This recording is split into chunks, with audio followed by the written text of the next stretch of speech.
Imagine losing control of your entire nation, not through war, not through revolution, but through a drug bill you couldn't pay. In 1842, China signed a treaty that had no equal in humiliation. It handed over land, money, and sovereignty to a foreign power, not because its army was weak, not because its people had failed, but because a debt had been engineered deliberately, systematically, and China had no way out. What followed was a century of collapse that the Chinese still call simply the century of humiliation. And it all started with opium.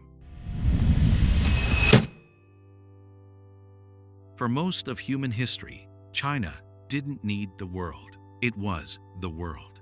The Qing Dynasty, at its peak in the 18th century, controlled the largest economy on earth.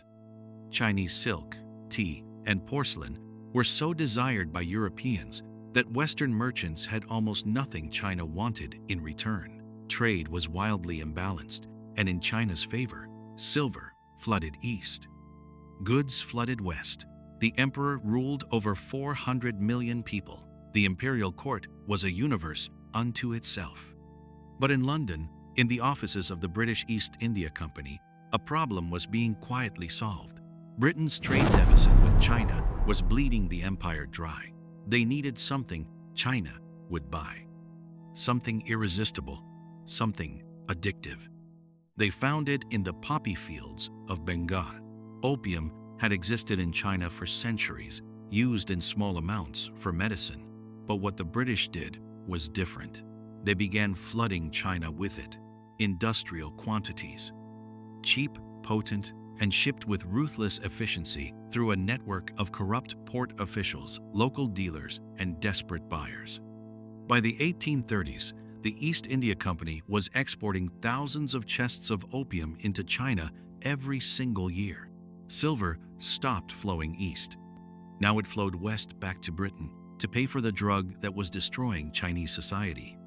The Qing government watched in horror. Millions were addicted. Soldiers couldn't fight. Farmers couldn't work. Government officials couldn't govern. Commissioner Lin Zexu, one of the most principled men in the empire, was sent to Canton to end it. He wrote directly to Queen Victoria a letter that is extraordinary to read today. He asked her, with genuine moral clarity, how Britain could justify poisoning another nation for profit. He never received a reply.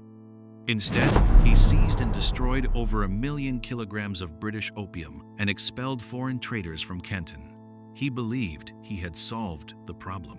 He had, in fact, started a war. The First Opium War lasted from 1839 to 1842.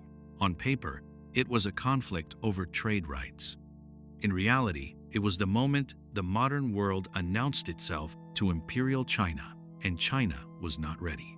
British warships, powered by steam engines, moved against wind and tide with complete indifference. Chinese junks, brave and outgunned, were destroyed in open water before they could close the distance. British troops, armed with rifles, met Chinese infantry still using tactics from a different century. City after city fell. Shanghai, Ningbo, Canton. The Yangtze River, the spine of Chinese commerce, was cut. The Qing court, which had never truly believed a foreign power could threaten the empire from the sea, now faced an impossible choice: fight on and risk the dynasty's survival, or negotiate. They negotiated. The Treaty of Nanking, signed in August 1842, was unlike anything China had ever experienced. Hong Kong, the entire island, was ceded to Britain permanently. 5 major ports were forced open to British trade on British terms. And then came the number that changed everything: 21 million silver dollars in reparations. This was not a fine. This was not a negotiated settlement. This was a bill presented by the winner to the loser with a deadline: 21 million silver dollars. Let that land for a moment. The Qing treasury, already strained by decades of internal rebellions and administrative cost, had no reserve remotely close to that figure. To pay, the government raised taxes on a population already stretched to breaking. Farmers who had survived on thin margins now had nothing. Resentment, which had been simmering for years, began to boil. And then came more wars. A Second Opium War in 1856. More treaties, more ports, more indemnities, more land. France joined Britain. The Summer Palace, one of the most magnificent architectural complexes in human history, was looted and burned to the ground by British and French soldiers in 1860. The emperor fled. The empire bent. But the cruelest blow came in 1895. After a war with Japan, a country China had long viewed as a student of its own civilization, the Qing lost again. The Treaty of Shimonoseki extracted 200 million taels of silver. The Qing government had no choice but to borrow from foreign banks at interest. The loans came with conditions: control over Chinese customs revenue, oversight of ports, influence over policy. China had not been colonized in the traditional sense. Something more subtle had happened. It had been financially occupied. The debt was the chain, and the chain held. By the early 1900s, the Qing Dynasty was governing a nation it no longer truly controlled. Tax revenue was pledged to foreign creditors before it could be spent at home. Infrastructure, railways, and resources were being developed not for China's benefit, but to service the debt and enrich foreign investors. Reform movements rose and were crushed.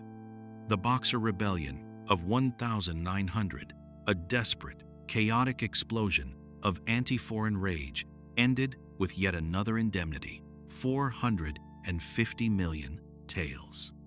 One tael for every person in China, as the victors grimly noted. The last Qing emperor, Puyi, was 6 years old when he took the throne in 1908. He was 12 when the dynasty collapsed in 1912. Not with a great battle, not with a foreign invasion, but with a revolution that had become inevitable because the empire had run out of the one thing every government needs to survive: the trust of its own people.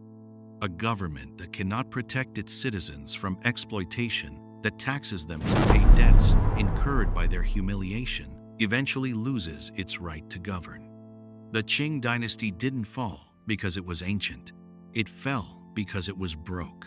And it was broke in no small part because of what started in the opium dens of Canton. China spent the next century rebuilding through chaos: civil war, occupation, revolution, and reconstruction. A sense of sovereignty it had lost not on a battlefield, but in a trade deficit. The phrase "never again" took on an economic meaning as much as a military one.